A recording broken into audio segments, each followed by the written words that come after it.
chicos del cuarto año de secundaria en el curso de biología. ¿Ya? Entonces, una vez que ustedes han realizado esta introducción a través de la síntesis que hicieron, que ha estado muy buena, ya por parte de los estudiantes que han participado acerca de la teoría cromosómica, vamos nosotros, sí, profesor, estamos en la teoría cromosómica, pero no me ha quedado claro qué es un cromosoma, ¿ya? ¿Qué es un cromosoma? Como lo decía Hans, son estructuras altamente organizadas, ¿ya? Porque tienen una organización muy elevada, ¿ya? Porque tienen una responsabilidad muy grande que es la organización y el inicio de la vida, ¿ya? El inicio de la vida. Entonces, estos cuerpos en forma de bastoncillos se encuentran en el núcleo de la célula. Ojo, se encuentran en el núcleo, no se encuentran en el citoplasma, no se es decir, no se encuentran dispersos en el citoplasma, no se encuentran en los ribosomas, no se encuentran en las mitocondrias, se encuentran en el núcleo de las células. Y ellos son portadores, recuerden que los cromosomas llevan en sí organizaciones de genes. Entonces, ellos son los portadores de la mayor parte del material genético, ¿ya? Condicionando así la vida y las características que se van a heredar de cierta especie, ¿ya? Entonces, ellos se encuentran en el núcleo, en el centro del núcleo de las células, ¿ya? Y que transportan fragmentos largos de ADN. Ahora, ¿qué es el ADN? Es el material genético que contiene a los genes. Ah, profesor, ya. Los genes constituyen al ADN y el ADN constituye a los cromosomas. Ese es el orden. Ese es el orden, ¿ya? Entonces, estos genes son el pilar fundamental del cuerpo humano. Por otra parte, como lo indicaba uno de ustedes en la introducción, que los cromosomas también contienen proteínas, ¿ya? ¿Para qué contienen proteínas? Estas cumplen la función de mantener al ADN en la forma apropiada. ¿Por qué? Porque las estructuras de ADN están constituidas por proteínas. Están constituidas por proteínas. Entonces, es por ello que también decimos que las proteínas que se encuentran también en los cromosomas, un tipo de proteínas, ¿ya? Entonces, estos son un componente celular. Profesor, ¿cuándo existe el cromosoma? Existe el cromosoma cuando la célula está en división. Recuerden que nosotros hemos visto el ciclo celular. Nosotros que hemos visto el ciclo celular, hemos visto etapa de G1, de G0, de G1, de G2, de S y etapa de M, ¿ya? O la fase de M, que es la mitosis, y luego la meiosis, ¿ya? Que ya es la división de la célula o la división celular. Solamente existe el cromosoma cuando hay división celular. Recuerde que después de la división celular no hay cromosoma, no hay cromosoma. ¿Qué hay? Una cromatina, que es el estado como que de un cromosoma, de un posible cromosoma, pero en descanso, como que en reposo, porque ha habido un gasto de energía, ya al momento de la división, ha visto un gasto de energía y como por decirlo así, el mini cromosoma debe estar en descanso. Entonces va a estar bajo esa forma hasta que pueda obtener el ATP necesario. ¿Para qué? Para comenzar a madurar y comenzar a crecer y comenzar todas las fases del ciclo celular hasta llegar al periodo de la mitosis, donde ahora sí es un cromosoma porque ya está madurado, porque ya está grande y porque ya está preparada la célula para realizar lo que es la división celular. Lo mencionaba Marjorie. Mencionaba una de las partes, la cromátida. Bueno, Marjorie y también otra señorita mencionaban la cromátida, por allí mencionaban también el centrómero, pero también hay otras partes, ¿ya? Cuando hablamos de cromátida, son las unidades longitudinales, es decir, estas unidades que están acá en el dibujo, estas que voy a marcar acá, ejemplo, esta que está aquí, estas son las cromátidas, ¿ya? Y los cromosomas van a contener dos cromátidas, ¿ya? Entonces, a eso se refieren con las cromátidas. Son las unidades longitudinales del cromosoma, ¿ya? Que están como que unidas a través del centrómero, ¿ya? Y me voy ya al centrómero. El centrómero, miren dónde está el centrómero. Entonces, estas unidades longitudinales están unidas a través del centrómero del cromosoma, ¿ya?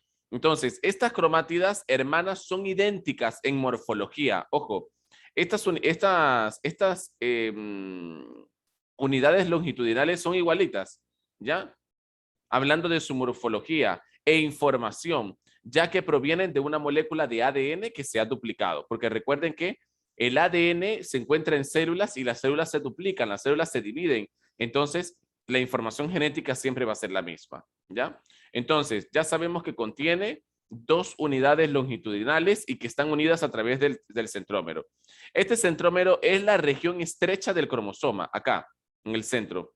Es la región estrecha, ¿ya? Que va a dividir a las cromátidas y va a formar lo que son los brazos.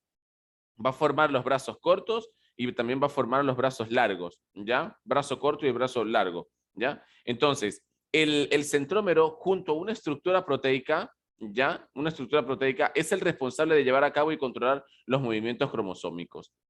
Es decir, gracias al centrómero, el cromosoma puede tener movimientos durante la fase de la mitosis, ¿ya? Y de la meiosis, que son las fases de la división celular propia, ¿ya? Entonces, estos movimientos que ellos pueden hacer se le denominan constricción primaria o centromérica, ¿ya? Ahora, si sabemos que el centrómero divide al cromosoma, ¿ya? Y le forma los brazos, existen esos dos brazos. Y lo estamos observando aquí. Los brazos cortos y los brazos como que largos. Entonces, este brazo corto va a resultar de la división por el centrómero, ¿ya? Que ha hecho en las cromátidas, ¿ya? Entonces, se le denomina brazo corto también por su longitud, ¿ya? Por su longitud y frecuentemente se encuentra en la parte superior. Y el brazo largo también frecuentemente se encuentra en la parte inferior, ¿ya? Se encuentra en la parte inferior y también se le llama brazo largo por la longitud que puede tener. Aquí nosotros observamos más partes, ¿ya? Lo que es el telómero. Telómero, lo que es la constricción secundaria. ¿Por qué, profesor? ¿Y por qué esta es constricción secundaria? Porque aquí en el centrómero ya hay una constricción, ¿ya? Ya hay una constricción primaria que se menciona acá en el término del centrómero. Entonces, la que se da acá en el satélite, aquí tenemos más términos, ¿ya? La que se da en el satélite. ¿Qué es el satélite? Bueno, es el segmento esférico del cromosoma, esta parte que está acá esférica, y que va a experimentar esta constricción secundaria acá. Es donde va a haber una constricción, ya como una disminución del volumen allí, como si le estuviesen allí como sujetando, ¿ya? En donde se van a situar los genes que se transcriben como ARN, ¿ya? Porque recuerden también que la célula, el ADN, constituye también al ARN y a su misma vez el ARN constituye también al ADN, porque hay ARN que se encargan de transportar lo que son bases nitrogenadas, transportar ciertas porciones de ADN para que se pueda constituir en este caso, esta célula del ácido desoxirribonucleico, ¿ya? Y el telómero, culminamos con esta en las partes del cromosoma, el telómero, que es la porción terminal de los cromosomas, la porción terminal de los cromosomas, ¿ya? Entonces, no se distinguen morfológicamente, pero sabemos que están ubicados allí. Y ellos van a cumplir una función específica. ¿Cuál es la función? ¿Cuál es la función? Impedir que los extremos cromosómicos se fusionen. Esa es su función del telómero.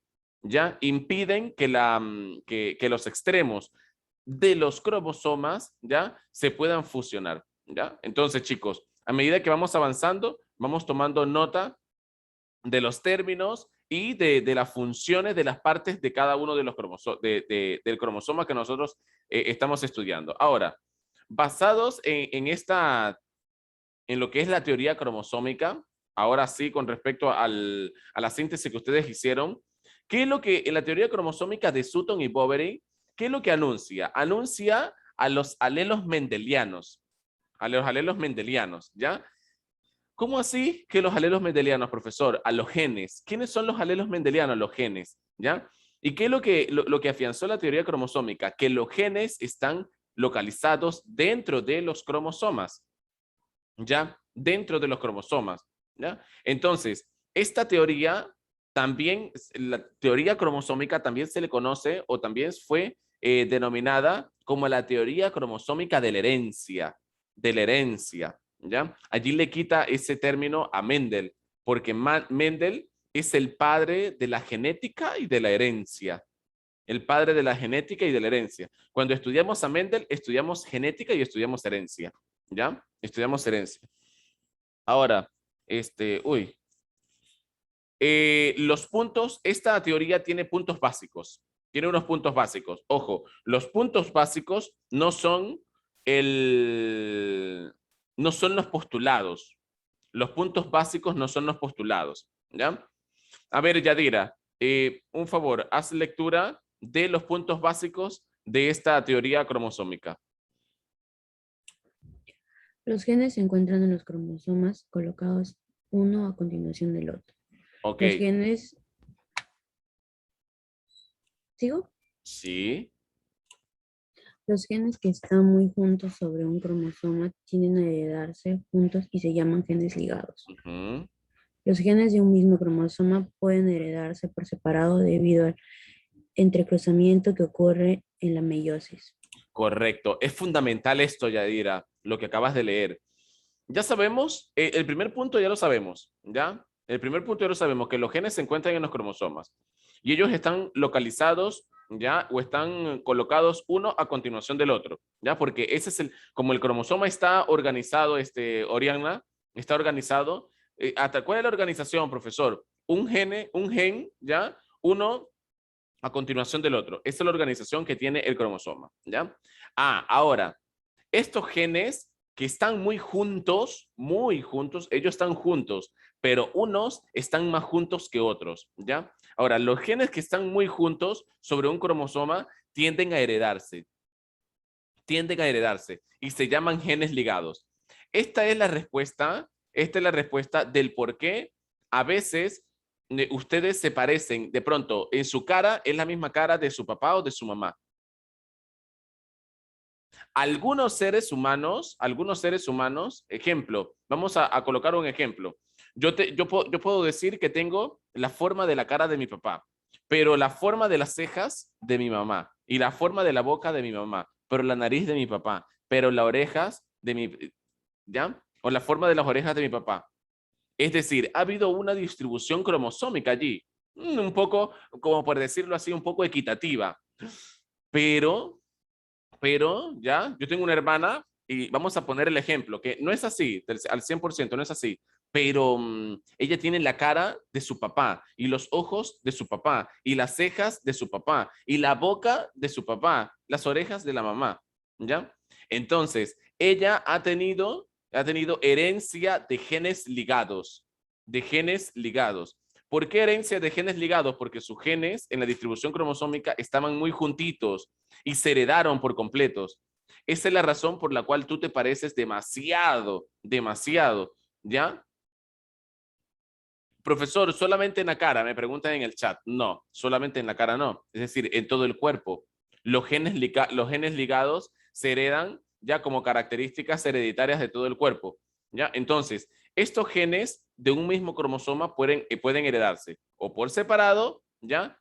Porque nosotros tenemos herencia por separado, pero también juntitos allí durante la meiosis de la célula, ¿ya? De la célula. Ahora, muy aparte de estos puntos básicos, se encuentran los postulados de la teoría cromosómica. Entonces, ya sabemos que estos genes determinan esos factores hereditarios como el fenotipo y el genotipo que se van a encontrar dentro de los cromosomas. Cada gen ocupa un lugar en específico. El lugar específico que ocupa el gen se llama locus, pero como no es un solo gen, sino que son muchos genes, ¿ya? En plural se llama loci, ¿ya? Loci, locus para un gen, locis para muchos genes. Es por eso que cuando nosotros vamos a hacer los cruces de Mendel, utilizamos el término de locus, porque allí nosotros colocamos en cada cuadro un gen, ¿ya? Un gen o un locus, dentro de un cromosoma concreto. Entonces, los genes o sus locis se encuentran dispuestos linealmente a lo largo de cada cromosoma, uno continuamente del otro. Y los genes alelos, ya los genes alelos o factores antagónicos se encuentran en el mismo locus de la pareja de cromosomas homólogos, es decir, que son iguales, ¿ya? Que son iguales. Ahora, profesor, ¿qué son los genes ligados? Lo que mencionaba hace poco, ¿ya? Hace poco mencionaba que estos genes ligados tienen que ver con la proximidad que existe entre un gen y otro gen. Entonces, cuando dos genes se ubican en el mismo cromosoma homólogo, se denominan gen ligado, ¿ya? Entonces, en la cercanía hacen ello, que el gen sea un gen homólogo. Se encuentra en distintos cromosomas y se hereda de forma independiente. Y generalmente aparecen unidos en el mismo cromosoma y se heredan como una unidad, ¿ya? Ahora, Morgan, él hizo una propuesta, ¿ya? Que los genes estaban en el cromosoma y que por lo tanto los genes se encontraban en el mismo cromosoma. Y según Morgan, los genes están en los cromosomas. Su disposición es lineal, uno detrás de otro, y mediante el entrecruzamiento de las cromáticas homólogas se produce la recombinación genética. Él también, ¿ya? También sacó su propuesta con respecto a la teoría cromosómica. Herencia ligada al sexo. Una familia que puede tener cierto parecido físico, ¿ya? Herencia ligada al sexo es por la herencia familiar, ¿ya? La herencia familiar. Entonces, la herencia ligada al sexo es la herencia con el par de cromosomas sexuales. El cromosoma X que aporta numerosos genes y tanto el cromosoma Y que también aporta, ya, también aporta, pero aporta menos, ya, aporta menos en relación con la masculinidad. Ahora, el cromosoma X es común para ambos sexos, ¿ya? El cromosoma Y solo lo poseen los hombres, ¿ya? Entonces, quiere decir que cuando el hombre aporta su cromosoma, define el sexo en este caso, del embrión, ¿ya? Entonces, ya para ir concluyendo, la especie humana, nosotros los seres humanos poseemos 46 casi iba a decir 46 electrones, 46 cromosomas, 46 cromosomas, dispuestos en 23 pares, ¿ya? Y de esos 23 pares, 22 son somáticos, o también se les llaman autosomas. Y ellos heredan, ellos son cromosomas no sexuales. Y uno de los cromosomas, que es el par 23, es el cromosoma sexual, también llamado cromosoma o heterocromosoma, ¿ya? O gonosomas, también identificado como XX y como el XY independiente para el hombre y para la mujer, ¿ya? Entonces, esta determinación del sexo en la especie humana está dada por este gráfico, ¿ya? Mujer que aporta su cromosoma y hombre que aporta su cromosoma X o su cromosoma Y, y que dependiendo de si aporta su cromosoma X o Y, va a dar como origen a un varón o a una mujer, ¿ya? Entonces, chicos, esta diferenciación sexual entre el sexo o género es la expresión fenotípica, ¿ya? De un conjunto de factores genéticos que van a determinar el individuo, ¿ya? Que el individuo sea capaz de producir una u otras células sexuales, ¿ya? Entonces, por esa parte ya nosotros podemos referirnos a la herencia ligada al cromosoma Y o herencia holándrica. Así como existe la herencia ligada al cromosoma X, también existe la herencia ligada al cromosoma Y, en las cuales todos los genes se encuentran en el segmento diferencial, ya, o no homólogo del cromosoma y son heredados únicamente por los hijos varones y se manifestarán en los hombres que los lleven y solo en los hombres independientemente de que sean dominantes o recesivos, ¿ya? La herencia ligada al cromosoma X quiere decir que el gen que causa el rasgo, ¿ya? O el trastorno se localiza en el cromosoma X, porque el cromosoma Y tiene sus condiciones de genética y el cromosoma X también tiene sus condiciones de genética. De hecho, si alguno de ustedes tienen, vamos a suponer, tienen alguna enfermedad, ¿ya? Alguna enfermedad, y ustedes saben que esa enfermedad la tiene mamá, entonces allí ustedes tienen herencia ligada al cromosoma X. Y si la enfermedad es de papá, es herencia ligada al cromosoma Y, ¿ya? Al cromosoma Y. Entonces, chicos, vamos a ingresar en la plataforma y vamos a resolver el cuestionario que está en plataforma.